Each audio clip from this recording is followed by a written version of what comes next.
नमस्कार मेरे प्यारे दोस्तों, मेरे चैनल स्कैरी कॉर्नर में आपका स्वागत करता हूं। साल 1974 न्यूयॉर्क के लॉन्ग आइलैंड में बसा एक शांत इलाका एमिटीविले। सुबह यहां पक्षियों की चहचहाहट से शुरू होती थीं और रातें समंदर की ठंडी हवा से। पर इस शांति के पीछे छिपा था एक ऐसा घर जिसने अपने भीतर कुछ ऐसा कैद कर लिया था जो इंसान नहीं था और जिसे कभी सोने की जरूरत नहीं थी। 112 ओशन एवेन्यू। एक सामान्य सा 2 मंजिला घर, सफेद दीवारें, लाल छत और खिड़कियां जो मानो जीवित आंखों की तरह रात में देखती रहती थीं। नवंबर की एक सर्द रात डेफियो परिवार के 6 सदस्य उसी घर में रहस्यमय तरीके से मारे गए। लोगों का कहना था उस रात किसी ने घर के अंदर चीखें सुनी, पर किसी ने बाहर निकलते कदमों की आहट नहीं सुनी। कुछ महीनों बाद जब नया परिवार लुट्स फैमिली वहां रहने आई, तो घर ने फिर से सांस लेना शुरू किया। दरवाजे अपने आप खुलने लगे, फर्श से सड़ी गंध आने लगी और दीवारों पर खून के धब्बे उभरने लगे। लोग कहते हैं वो घर अब भी जीवित है। हर बार जब कोई नया व्यक्ति वहां कदम रखता है, तो घर उससे सिर्फ एक सवाल पूछता है, क्या तुम यहां रह सकोगे मेरे साथ? नवंबर 1974 की ठंडी रात थी।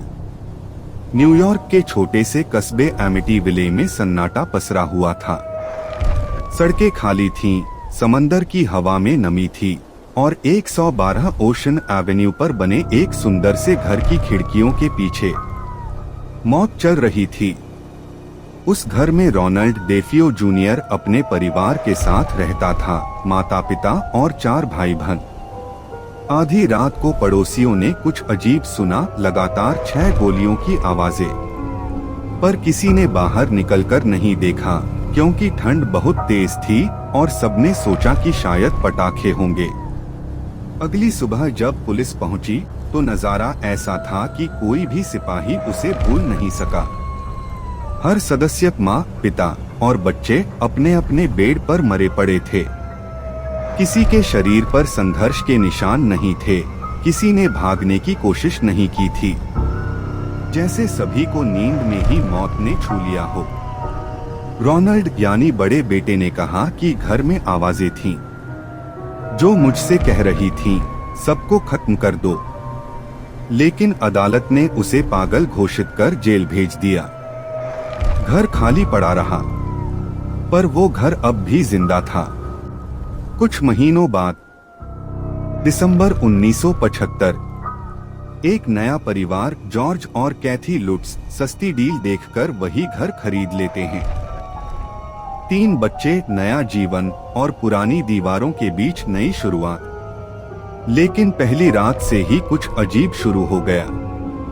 रात को ठीक 3:15 पर जॉर्ज की आंख खुद ब खुद खुल जाती। हर बार वो सुनता जैसे कोई धीरे धीरे सीढ़ियां चढ़ रहा हो। जब वो देखने गया, सीढ़ियां खाली थीं, लेकिन नीचे के फर्श पर गीले पैरों के निशान थे। तीसरी रात कैथी को लगा जैसे कोई बच्चा उसके बिस्तर के पास खड़ा है। उसने देखा एक छोटी लड़की जिसकी आंखें बिल्कुल लाल थीं। वो मुस्कुराई और बोली, मेरा नाम जोडी है, तुम यहाँ क्यों आई हो? कैथी चीख पड़ी। जब जॉर्ज भागा, कमरा खाली था, पर दीवार पर अब भी बच्चे के हाथों के निशान थे जो अंदर से निकले हुए लग रहे थे। धीरे धीरे घर का रंग बदलने लगा।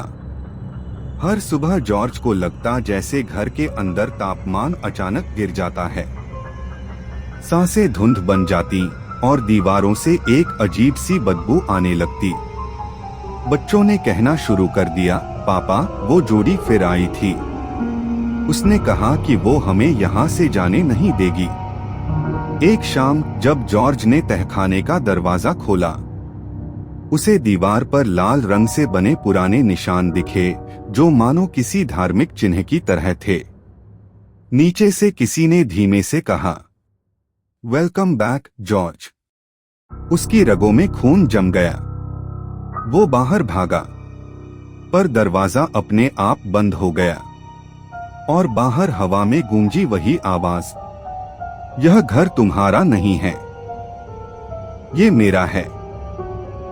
अब तक जॉर्ज और कैथी को यकीन हो चुका था कि 112 ओशन एवेन्यू का वो घर सिर्फ ईंट और लकड़ी का बना ढांचा नहीं था, बल्कि उसमें कुछ ऐसा था जो जिंदा था। हर बीतती रात के साथ घर का व्यवहार और हिंसक होता जा रहा था। हर रात ठीक रात के 3:15 बजे पर जॉर्ज की नींद खुल जाती। पहले उसे लगता था कि ये संयोग है, लेकिन अब वो सुन सकता था बाहर से आती कदमों की आहट जो धीरे धीरे उसके कमरे की ओर बढ़ती। एक रात उसने साहस करके देखने का निर्णय लिया। वो नीचे गया, हाथ में टॉर्च थी। मुख्य दरवाजा खुला हुआ था, जबकि उसने खुद बंद किया था। बाहर ठंडी हवा के साथ उसे दिखा पैरों के निशान जो घर से निकलकर बर्फ में गायब हो रहे थे। लेकिन सबसे भयानक बात यह थी, वो मानव पैरों के नहीं बल्कि खुरों जैसे थे। अगली सुबह कैथी ने बताया कि उसे रात में किसी ने बालों से पकड़कर बिस्तर से घसीटा। जब जॉर्ज ने देखा, उसके शरीर पर नीले निशान थे। बच्चे लगातार चीखते रहते, माँ, जोडी कहती है कि तुम अब उसकी मम्मी हो। कैथी डर के मारे बच्चों को लेकर चर्च पहुंची, पर चर्च में भी अगरबत्तियां अपने आप बुझ गईं। पादरी फादर मैनचुस्की जब घर आशीर्वाद देने आए तो अंदर जाते ही बोले, यहाँ रहना पाप है। किसी ने इस घर को बुलाया नहीं, इसे जगाया है। और फिर अचानक दीवार के पास से एक आवाज आई, गेट आउट। एक भारी, गहरी, दानवी आवाज जिसने पादरी को कांपने पर मजबूर कर दिया। वो भागे और दोबारा कभी उस घर में नहीं लौटे। दिन बीतते बीतते जॉर्ज के व्यवहार में भी बदलाव आने लगा। वो हर समय गुस्से में रहता, घंटों आग के पास बैठा रहता और बड़बड़ाता रहता, मुझे खत्म करना होगा, उन्हें खत्म करना होगा। कैथी को डर लगने लगा कि कहीं घर उसी के पति को न कब्जे में ले रहा हो, जैसे कभी रोनाल्ड डेफियो को लिया था। एक रात बच्चों की चीख सुनकर दोनों उनके कमरे की ओर भागे। कमरा ठंडा था। खिड़की के बाहर एक लाल आंखों वाली सुअर जैसी आकृति झांक रही थी। जॉर्ज ने टॉर्च मारी, पर वहां कुछ नहीं था। बस दीवार पर ताजा खून से लिखा था, वेलकम बैक डेफियो। अब घर ने किसी को छोड़ना बंद कर दिया था। दरवाजे अपने आप बंद हो जाते, क्रॉस उल्टे हो जाते और आधी रात को दीवारों से चिपचिपा काला तरल बहने लगा। एक रात जब सब डर के मारे एक कमरे में बैठे थे, ऊपर से किसी के दौड़ने की आवाज आई। थप थप थप। जॉर्ज ने दरवाजा खोला, पर ऊपर कोई नहीं था। बस अंधेरे में एक सफेद साया जो हवा में झूलता हुआ बोला, तुम्हें अब जाना होगा, नहीं तो मैं तुम्हें यहीं रख लूंगी। और तभी पूरा घर हिलने लगा, जैसे कोई अदृश्य ताकत भीतर से तड़प रही हो। लाइटें बुझ गईं, दीवारें चटकने लगीं और बच्चों की चीखें गूंज उठीं। कैथी ने जॉर्ज का हाथ पकड़ा, चलो अभी निकलो, अभी। जॉर्ज ने बच्चों को बाहों में उठाया और वो सभी दरवाजे से भागे। पीछे घर के भीतर से एक आखिरी आवाज आई, I am not done yet. मतलब मेरा काम अभी तक खत्म नहीं हुआ है। लुट्स परिवार उस रात किसी तरह घर से बाहर निकल गया। बर्फ में उनकी कार फिसलती हुई आगे बढ़ी। पीछे से 112 ओशन एवेन्यू का घर अंधेरे में धीरे धीरे सिसकता हुआ दिखाई दे रहा था। कभी खिड़की के पर्दे हिलते, कभी अंदर की लाइट अपने आप जल उठती, जैसे वो घर उन्हें जाते हुए देख रहा हो। वे पास के एक मोटल में पहुंचे और बच्चों को लेकर अंदर भागे। कैथी कांप रही थी, जॉर्ज का चेहरा सफेद पड़ चुका था। लेकिन जैसे ही जॉर्ज ने दरवाजा बंद किया, भीतर की लाइट झपकी और वही रात के 3:15 बजे का समय घड़ी में चमक उठा। कमरे में अचानक ठंड फैल गई। कैथी ने बच्चों को अपनी बाहों में लिया और बोली, क्या तुमने सुना? कोई फिर से चल रहा है। धीरे धीरे बाथरूम का नल अपने आप खुल गया। आईने में काले धुएं जैसा चेहरा उभर आया। वो वही चेहरा था जो घर की दीवारों पर खून से लिखा वेलकम बैक बोलता था। उसने फुसफुसाया, तुम मुझसे भाग नहीं सकते, तुम अब मेरे हिस्से हो। कैथी की चीख गूंजी और एक झटके में आईना टूट गया। अगली सुबह वे लोग शहर छोड़कर हमेशा के लिए चले गए।